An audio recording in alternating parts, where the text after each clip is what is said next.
ಸ್ವಾತಂತ್ರ್ಯ ದಿನಾಚರಣೆ ದಿನ ಸುಮಾರು 35 ಲಕ್ಷ ರೂಪಾಯಿಗಳ ವಹಿವಾಟಾಗಿದೆ ಒಂದೇ ದಿನ HMTಯ ಕಾರ್ಖಾನೆಯ ತಯಾರಾಗಿರ್ತಕ್ಕಂಥ ನಮ್ಮ ಹಳೆಯ ಕಾರ್ಖಾನೆ ಏನಿದೆ, ದೇಶದಲ್ಲಿ ಹೆಸರುವಾಸಿಯಾದಂಥ ಒಂದು ವಾಚ್ಗಳ ಬಗ್ಗೆ ಜನಗಳಲ್ಲಿ HMTಯ ಬಗ್ಗೆ ಇವತ್ತು ಗೌರವ ಏನಿದೆ. ಮೊನ್ನೆ ದಿನ ನಮ್ಮ ಯುವಕರು ಹೆಚ್ಚಿನ ಸಂಖ್ಯೆಯಲ್ಲಿ ಸುಮಾರು 2 ಕಿಲೋಮೀಟ್ರು ಸರತಿ ಸಾಲಿನಲ್ಲಿ ನಿಂತು ಇವತ್ತು ಏನು ಒಂದು HMT ವಾಚ್ಗಳನ್ನು ಖರೀದಿ ಮಾಡಿದ್ದಾರೆ. ಒಂದೇ ದಿನ 35 ಲಕ್ಷ ರೂಪಾಯಿಗಳ ವ್ಯಾಪಾರ ಏನಾಗಿದೆ. ನಾನು ಆ ಒಂದು ಹಿನ್ನೆಲೆಯಲ್ಲೇ ಕಳೆದ 2 ವರ್ಷಗಳಿಂದ ನಾನು ಕೇಂದ್ರದಲ್ಲಿ ಮಂತ್ರಿ ಆದಮೇಲೆ ಆ HMTಗೆ ಮತ್ತೆ ಪುನರ್ ಕಾಯಕಲ್ಪ ಕಲ್ಪಿಸಬೇಕು ಅಂತಕ್ಕಂಥ ನಿಟ್ಟಿನಲ್ಲಿ ಏನು ಪ್ರಯತ್ನ ಪಡ್ತಾ ಇದ್ದೇನೆ. ಒಂದು ರೀತಿಯಲ್ಲಿ ಕೇಂದ್ರ ಸರ್ಕಾರದಲ್ಲಿ ಆರ್ಥಿಕ ಸಚಿವರು ಸಹ ಇದರ ಬಗ್ಗೆ ಒಂದು ರೀತಿಯ ಈಗ ಒಂದು ತೀರ್ಮಾನ ತೆಗೆದುಕೊಳ್ತಕ್ಕಂಥ ನಿಟ್ಟಿನಲ್ಲಿ ಅವರಲ್ಲೂ ಸಹ ಏನು ಒಂದು ಅವರ ಜೊತೆ ಚರ್ಚೆ ಮಾಡಿದ್ದೇವೆ. HMT ಉಳಿಸಬೇಕು ಅಂತಕ್ಕಂಥದ್ದು ನನ್ನ ಅಭಿಪ್ರಾಯ ಏನಿದೆ.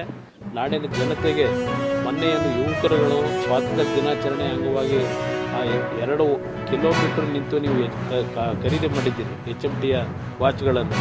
ನಿಮಗೆ ನಾನು ನಮ್ಮ ನಾಡಿನ ಒಂದು ಪ್ರಖ್ಯಾತ ಕಂಪನಿಯ ಬಗ್ಗೆ ನೀವು ಇಟ್ಟಿರ್ತಕ್ಕಂಥ ಗೌರವಕ್ಕೆ ಎಲ್ರಿಗೂ ಆಭಾರಿಯಾಗಿದ್ದೇನೆ. ಯುವಕರಿಗೆ ಇನ್ನೂ ಹೆಚ್ಚಿನ ರೀತಿಯಲ್ಲಿ ನಿಮ್ಮ ಒಂದು ಸಹಕಾರ ಆ ಒಂದು ಕಾರ್ಖಾನೆ ವ್ಯವಸ್ಥೆಗೊಳಿಸಲಿಕ್ಕೆ ನಾಡಿನ ಜನತೆಯ ಸಹಕಾರವನ್ನು ಬಯಸ್ತೀನಿ. ಇಲ್ಲ, ಈಗ ಸರ್ಕಾರದಿಂದ ಒಂದು ರೀತಿಯಲ್ಲಿ ಬುಲೆಟಿನ್ ಬಿಟ್ಟಿದ್ದಾರೆ, ಒಂದು ಮಾಹಿತಿ ಕೊಟ್ಟಿದ್ದಾರೆ.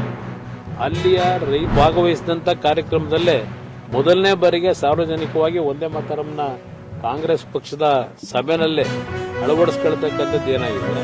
ಇವತ್ತು ಕಾಂಗ್ರೆಸ್ನ ನಾಯಕರುಗಳಿಗೆ ಹೇಳ್ತಕ್ಕಂಥದ್ದು ಇದನ್ನ ನೀವು ಸಣ್ಣತನದಲ್ಲಿ ಹೋಗಿ ನಿಮಗೆ ಏನು ಈ ದೇಶದಲ್ಲಿ ಒಂದು ರೀತಿಯಲ್ಲಿ ನಿಮ್ಮಗಳ ಬಗ್ಗೆ ಒಂದು ಜನಗಳ ಅಭಿಪ್ರಾಯಗಳು ಮೂಡ್ತಾ ಇದೆ.